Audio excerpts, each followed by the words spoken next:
Hey everybody, my name is Minda Hart and welcome to another episode of Secure the Seat Live. I'm so excited you're here today. I hope you had a really great weekend. How was your weekend? I know where I was, the weather was pretty good, and so I got to have some extended birthday celebrations because last week was really busy for me. I turned in the next draft of my young adult book, You Are More Than Magic, and that comes out next March. And then as many of you do know, my next book, Right Within, How to Heal from Trauma in the Workplace, Racial Trauma in the Workplace, is available right now for pre-order. So I hope that you will get a chance to pre-order that if you haven't. Listen, if this is your first time joining us for today's show, welcome. You are family. You're a part of the squad.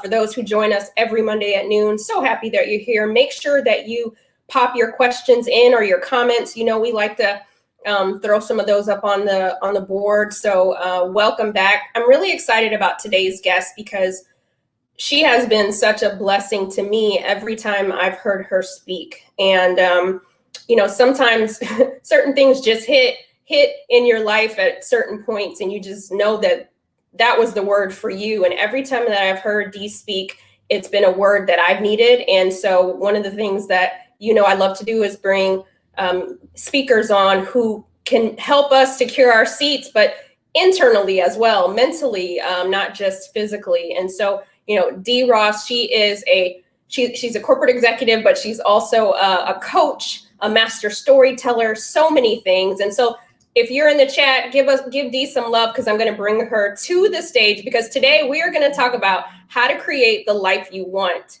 So if you're not living that life you want, start taking notes. Hey Dee, how's it going?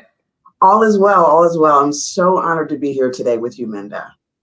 I'm just so excited to have you. I have butterflies because, right now I'm in kind of a transition phase in certain ways, and I want to continue to create the life that I want. So maybe I was a little selfish with bringing you up. But for those who may not know about your work, please tell us a little bit more about you.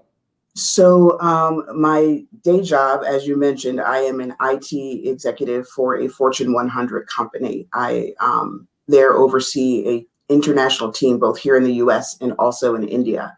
My work is I coach willing participants and help them by midwifing them through the birth of the life they want to lead. And I want to be really clear about that. I think sometimes a preconceived notion is that your coach is going to fix you and you'll be able to reach the goal. The reality of it is a really, really good coach just guides you as you discover your path. So that is the work that I'm currently doing outside of my day job, and hugely passionate about it.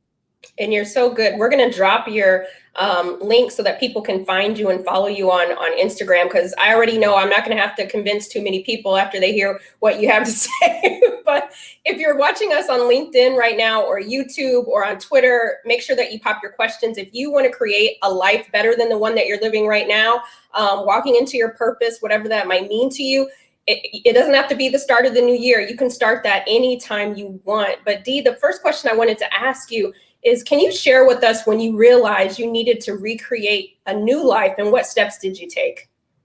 It's interesting when I think back over that period in my life, approximately, I'm going to say 10 years ago, I had achieved a certain level of success, people would say. So I did the recipe that they give girls when we're little, right? Be nice, go to school, get good grades, get a good job, find a man, get married, buy the house, have the baby. So I had done the recipe. And in fact, my ex-husband and I were in such a place that I was actually a stay-at-home mom. So that's really the 1950s cookie cutter recipe. And there was one evening where we had just put our daughter down to sleep, because we would go in every night like some TV couple and read her a story, give her kisses, put her in the crib. And I closed her bedroom door and I fell to my knees and I just started to wail. And he said to me, "What's wrong?" And I said, "There's something about this life that I have created that makes me feel like God hates me." Because that was the only language I had to describe where I was. I had followed the recipe, right? They gave me the recipe and I did it. So I should feel good and fulfilled and happy and joy. And all I felt in that moment was empty and unfulfilled. I'd like to say that was the moment and I got up and I did the stuff and the things and then I changed my life. But the reality of it was, this was also occurring at a time where I was dealing with an undiagnosed addiction that I wasn't even being honest with myself about. See, what I found in my life is, in order to get through showing up as my representative all the time, I needed something to take the edge off that voice that was in me that was telling me this is not it, right? So I needed to have a few drinks with friends on the weekends, and then a little drink with my husband when he got home from work, and then a little drink turned into maybe we need 2 drinks tonight, and then 3 drinks. And before I knew it, I'm drinking in the morning, I'm drinking at lunch break, I'm drinking in the afternoon, the baby goes down for a nap, I need a drink just to get through what was supposed to be the recipe for a happy life. I finally came to a point where I knew that if I didn't make drastic decisions to change my life, whatever cost that was going to cost me, I was going to, I had started to think about what it would take for me to check out of my life. So the thought never came to me as in, I'm going to kill myself or commit suicide, because the enemy was a lot slicker than that. The enemy was just like, we want this to stop. We want this to end. We don't want to be here, right? So those are the thoughts that I was entertaining when I finally decided, do I love myself enough? Do I have even enough measure of love to start to try to ask the difficult questions, right? And to be honest with you, I didn't. At that moment, I didn't. But there was a little girl in my house, about 3 years old at the time, named after my mother with my face, who kept looking to me and bringing truth to me that I was unable to face. I remember her telling me certain things that were going on in my life at 3 that she shouldn't have cognitively be able to realize, like, oh, mommy, this makes you so sad. And I knew if I didn't change myself, she was going to live through the same trauma that, as a child of an alcoholic, I had gone through also. So the first thing I had to think of was, can I really put down alcohol? At that point, it was my best friend, it was my comforter, it was my coping skills. So can I give up everything that has gotten me thus far in order to maybe have a life? Because you remember, to me, it's not tangible yet, right? I'm just leaping out here on faith. And when I made the decision to finally get sober, I'd like to say that the cost was limited, right? So I got sober and my marriage is great, my daughter's fine, and everything's good. That's not exactly how it went for me. I had to come to a decision where I was willing to risk the misery I was living in for the promise of what God had told me and whispered in my spirit I could have, even before I could see it.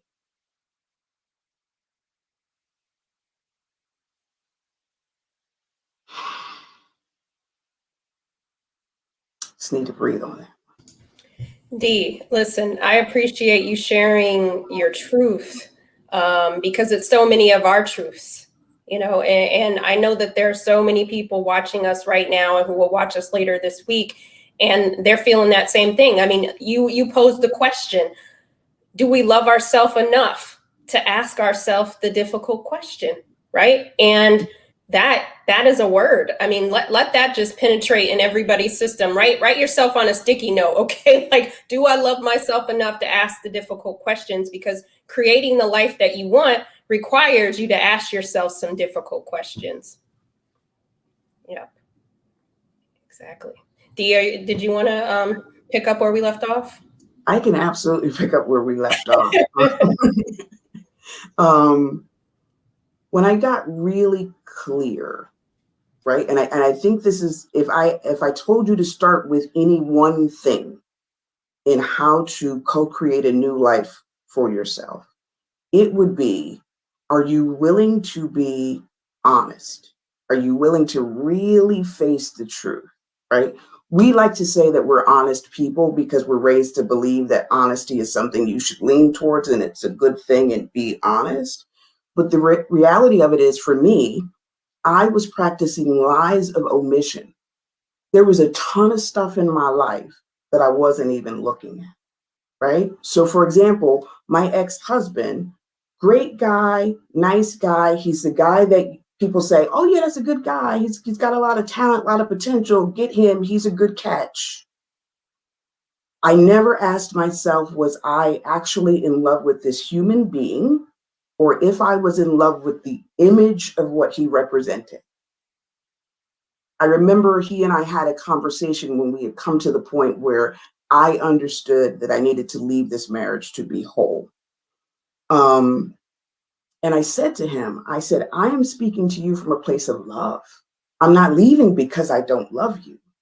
I'm leaving because this thing that we have created is too small for me. And I'm sure he's like, what is she? She's disassembling my family because it's too small. If I can't show all the way up in it, then it's not worth it for me. And I said to him, we were at the kitchen table, and I said to him, you deserve somebody that lights up when you walk in the room. And I'm not that person, but I want that for you. I think that's another thing that we assume that love means possession. And so we love a thing and we must have it and we must keep it.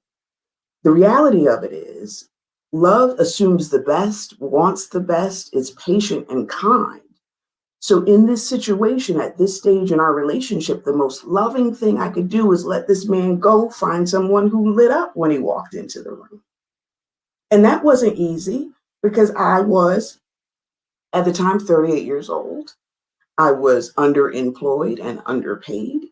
I had all of the people, because it was an interracial marriage, assuming, see, I told y'all that interracial thing don't work. There were people externally putting their stuff on our story.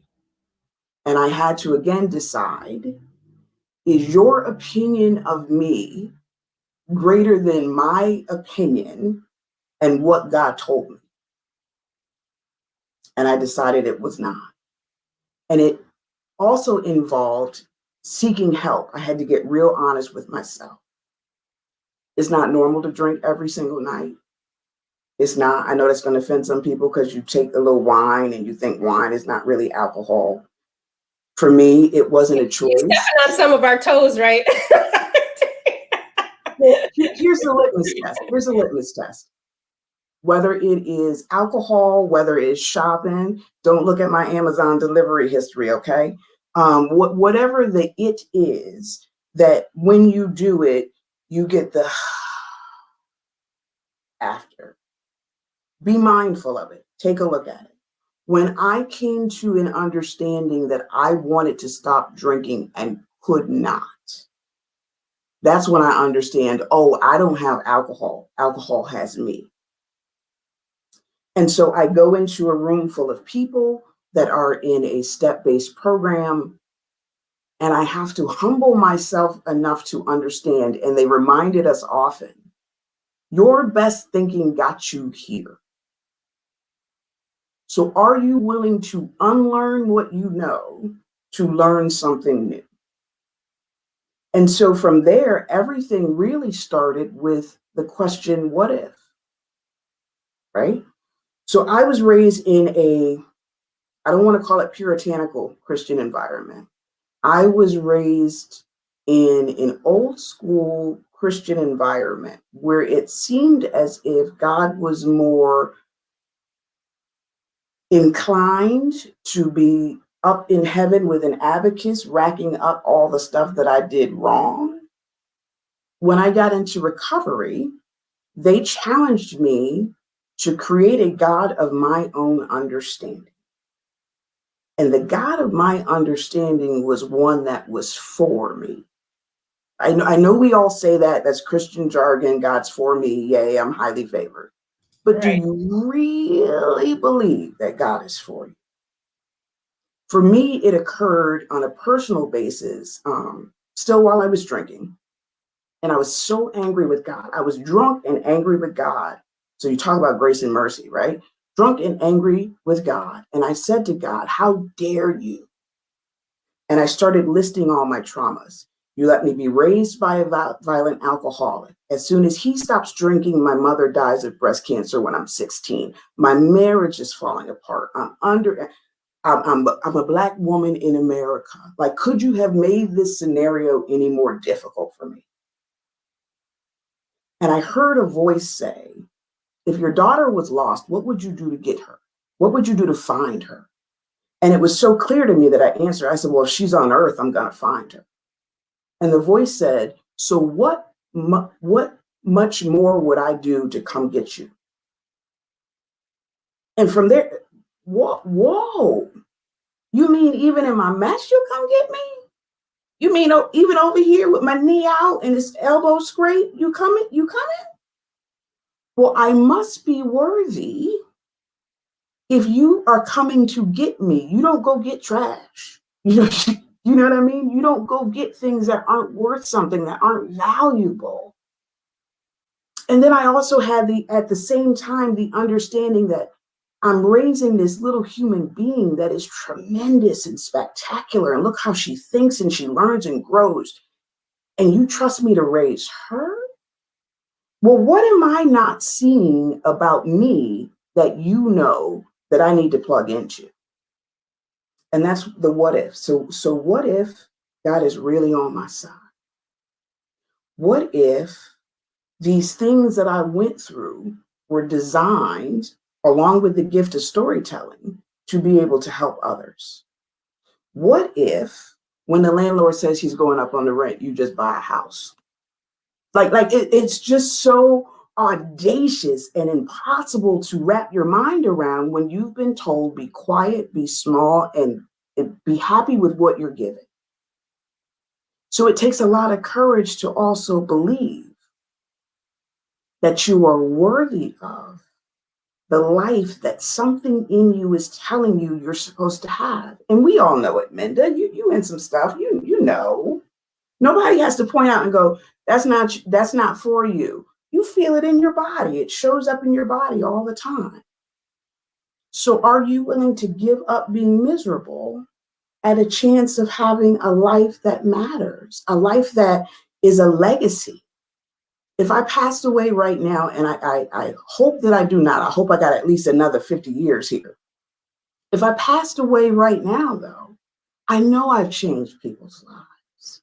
I know it's good work that I do. I know it matters that I'm here, but you don't find that as long as you're just checking the boxes and following the recipe.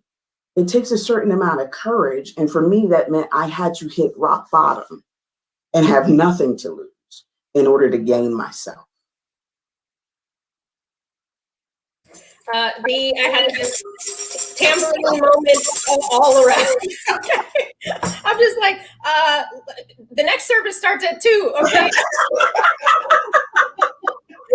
I mean, listen, now here's the thing I want to tell the audience, because not a lot of people aren't even asking questions because they're just like, woo, woo, woo, they're giving it praise. But let me tell you something. Do not have your spouse come emailing me saying, D and you told me to leave my job. No, that's not what that's about. Listen, as a matter of fact, right? Most people who are in that place, like, oh, my spouse is on my nerves, D, what should I do? Wink, wink. And they're expecting me to say, girl, leave. Or boy, tell her bye. Tell Felicia go. My first stance is always, if you can fix it, fix it. If you can fix it, fix it. I wouldn't wish the dissolution of a marriage on anybody. When the Bible says that you're cleaved, like you're like this now, right? So to have to rip that apart, I wouldn't wish that on anybody. I would say, if I scroll back in my memory to 20-something-year-old D, I had made a declaration to myself that I didn't want to be married. That was my personal truth. I didn't want to be married. Mm-hmm. But the recipe clearly read 400 degrees, 30 years, get married. So I followed the recipe. So the pain that I felt in the disillusion of that marriage, and the pain that I caused my daughter's father, and the pain that I caused my daughter and his family, his mama who cried, all of that was because I followed somebody else's recipe instead of my own heart. Mm-hmm. So if you could fix it, fix it. That's the official word you got from Minda and Dee. that part. So listen, if it's, where you're living, your job, whatever it is that you know what, this ain't it. This is not what I had envisioned my life to be. I often say, who would you be if you stopped seeing yourself through the eyes of somebody else?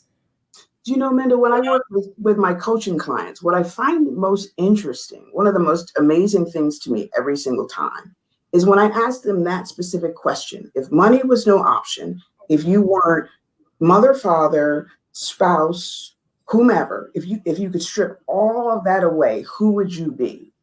The number of people who don't even give themselves permission to ask that question. So I'd say also start there. Give yourself the authority to, in your secret place, you just ask the question. You don't have to do nothing about it. I don't want to see anybody. Ask the question, who would you be? Right? And so the other thing I want to focus on with my coaching clients as well is, what would being that person make you feel in your body? What does that feel like? Right? Because sometimes what we do is, like I did, if I get the house and the car and the husband and the baby, I will feel ... Yep. The reality of it is, I should have been chasing that feeling, that balance, that alignment in my spirit, as opposed to the things that I thought would get me there. Yes. So even in my role now, people say, well, you do IT, that's ones and zeros. What they don't see is there are a group of people that I manage that I get to lean into and talk to and pour water on and coach and develop and grow. And when I get to do that little small portion of my job, I am lit up. I am on fire. And the people are like, oh, she's doing that thing she does again. Mm-hmm. Yep, I am. Yep, I am. I love it. See, now you all know why I had to have Dee on the show to talk to you, because it was hearing her ask some similar questions I had to ask of myself. And I'm in a position where pretty soon I'm making some big transitions, because I have to create the life that's going to align with all the values of my life. So we're all in those different phases. And so give yourself permission to, as Dee said, just ask the question. If nothing else, ask the question. But Dee, I want to ask you one last question before we jump into our bonus round, because you've touched on you've touched on fear, you've touched on many of the things.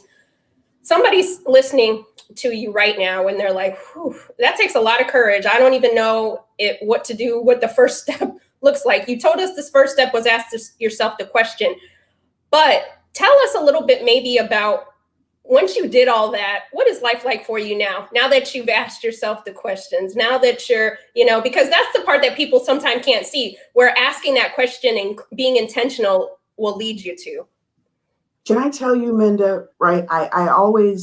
I'm very transparent. Anyone who knows me or follows me on social media will know I am very transparent. I want to show people my story because I don't believe I'm unique. I think there are millions of people experiencing the exact same thing that I did, but because we tuck it away. Do you know the number of people who end their lives because nobody told them that, hey, I felt this too and I came up out of it? And I never wanted that on my shoulders. So I'm very transparent about my life. It feels as if it's a brag, right? Except, earnestly, when I started asking the questions, what would good look like in my life? What would make my spirit feel happy? What do I believe I was born uniquely to put into this earth realm right now? All I started doing was asking the questions. And the people that started showing up as the answer.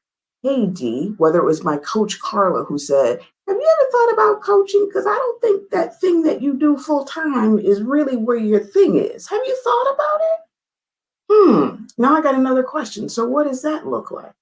Or Kylie Carr, who was my director in the ITSMF Emerge Academy, who said to me, you know you're not supposed to do what you do right now always, right? Like I understand you need to do it right now, but you see there's something more.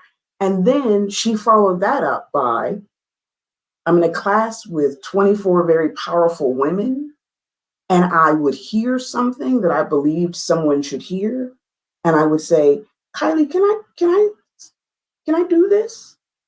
And she would release her authority. She would step back and make room for me to show up in a way that in the rest of my life I wasn't even showing up yet.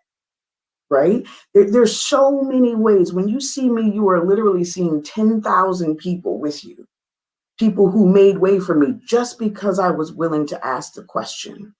From that conversation where my coach Carla said to me, have you ever thought about being a coach? I was sitting in the house 2020 when COVID happened and everybody went inside the house.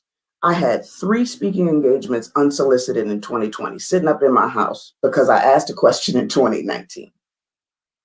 Even this year, the doors that have been opening, the opportunities that have been opening, where I share radically vulnerable, share who I am in places where I normally would not. And people say, have you heard about this opportunity? Maybe you should apply for this. Or have you talked to this person? When you show up, I promise you, life will show up to meet you. Life is like on the starting blocks, waiting for you to start running. It really is. So I think focus less on the what do I need to do? We get stuck there. How do I launch this business? Who do I need to know? How do I stop? Ask the question and let God show you how to get it. That part. And shout out to, since we're at church today, in case you didn't know, shout out to Sister Carr, who if it wasn't for her, I would not have been able to hear Dee, and I wouldn't be able to bring her to the Secure the Seat stage, which I know you're getting so much of. We dropped inside the link. If you're looking for a coach and you're like, I need what Dee's talking about, make sure you connect with her. We'll drop it in. Again, I wish we had more time with you, Dee, but I want to move into the bonus questions, which I ask everyone. I am a lover of grits and rap lyrics, and I have to ask you, well, first off, how do you like your grits, Dee? Well, I am a salt and cheese individual. I don't throw shade on those that have sugar. I just don't let them prepare mine. That is all. They don't get to cook at the house. They can prepare that for themselves. I knew I liked you for a reason, but what is one of your favorite rap lyrics and why?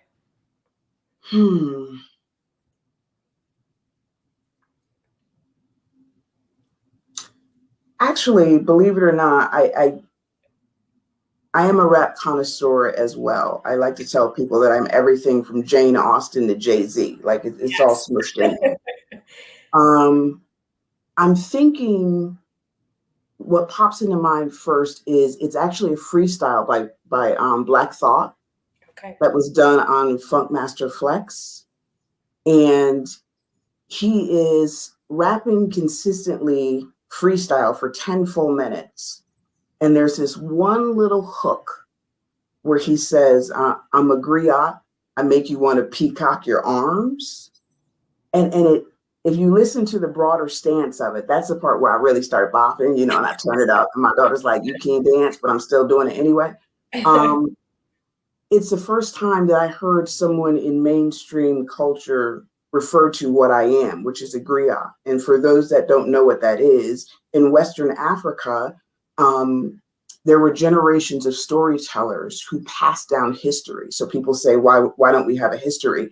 Because history was intimate. It was who you are. You didn't write it down. You spoke it as a blessing upon your children.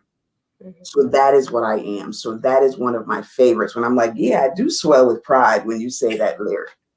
I love that. Yes, I do remember that Funk Flex. I used to love getting like his, I guess, CDs or whatever, and you'd hear people freestyling and rapping the exclusive. So thank you for taking us taking us into that crate. And such a great lyric. Make sure that you Google that if you want to hear it full out. And then the last question I have for you, everybody watching is a leader. We all have the ability to lead. We don't need a title to do that.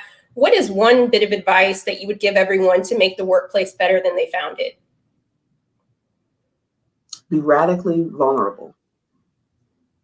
And I say that because for so long we have wanted these stoic leaders where we worship their intellect and make them into deities as opposed to human beings. There is nothing more powerful than for a leader to say, I made a decision on Tuesday based on this information. It's Thursday. I know something new. I'm prepared to do something new. I don't want to follow anybody that's going to run us off the cliff just because that's the way it's always been done. Humble yourself enough to hear and learn and be vulnerable and change. Listen, I don't even know, Lord, what to say. We've gotten so much goodness here. Oh my gosh. Dee, I want to give you one of the final words. I know people are probably just like at their screen like this. Make sure you share this episode. Part of success not being a solo sport is making sure somebody else can create the life they need to create too. So make sure you share this. I repost these on LinkedIn. I'm sorry, you can watch it on LinkedIn, but you can also watch the replay on YouTube, Secure the Seat Live. But Dee, is there anything you want to just leave our audience with? A nice little more, I mean, you've given us so much. I hate to even ask you this, but something for them to hold on to as they go through the week thinking about that co-creation. Absolutely. I mean this earnestly, and I'm trying not to get emotional about it. Each and every one of you is precious and has purpose. And the world needs you right now. We need your light right now more than ever. You see what the world looks like. It's going to take us showing up who we were supposed to be when we got here, not who they told us we will be, in order to heal our society and leave a better earth for our children than the one we're sitting in right now.